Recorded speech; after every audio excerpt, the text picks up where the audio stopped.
ঈদের আগের দিন চাঁদের রাতে একটি আমল করুন, আল্লাহ রাব্বুল আলামিন আপনার মনের সব আশা পূরণ করে দিবেন, ভাগ্য খুলে যাবে, রিজিকের দ্বার আল্লাহ রাব্বুল আলামিন উন্মোচন করে দিবেন। আপনার ব্যবসার জন্য, আপনার কাজের জন্য, আপনার সকল সমস্যাগুলো সমাধানের জন্য আপনি এই চাঁদের রাতে আমলটি করতে পারেন। কারণ এই দিন হলো, এই রাত হলো আল্লাহ তাআলার কাছে বিশেষতম রাত। এই রাতে আল্লাহ রাব্বুল আলামিন বান্দার সকল চাওয়া পাওয়াকে পূরণ করে দেন, বান্দার অসহায়ত্ব ভাবকে দূর করে দেন। আল্লাহ তাআলা বান্দার আয় উন্নতি, রিজিকে সমুন্নত করেন যদি বান্দা আমল করতে পারে। চাঁদের রাত অর্থাৎ যেই দিন ঈদ হবে তার আগের দিনের রাত আল্লাহ তাআলার কাছে গুরুত্বপূর্ণ রজনী। ওই রাতে বান্দা যদি আল্লাহর কাছে আমল করতে পারে, আমার আল্লাহ বান্দার দোয়া, বান্দার আমল কবুল করে নেন। ওই রাতের বিশেষ ফজিলত আছে। ওই রাতে তারাবির সালাত থাকে না।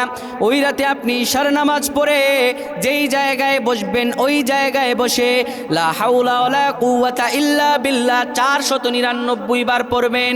499 বার লা হাওলা ওয়ালা কুওয়াতা ইল্লা বিল্লাহ পড়ার পরে এরপরে একবার পড়বেন লা হাওলা ওয়ালা কুওয়াতা ইল্লা বিল্লাহিল আলিয়্যিল আযীম। এরপরে 100 বার দুরূদ শরীফ পড়ে আল্লাহর কাছে দোয়া করবেন। দুটি হাত তুলে মনের সব আশাগুলো বলবেন, আমার রব আল্লাহ আপনার মনের সব আশাগুলো পূরণ করে নেবেন। আল্লাহুম্মা আমিন।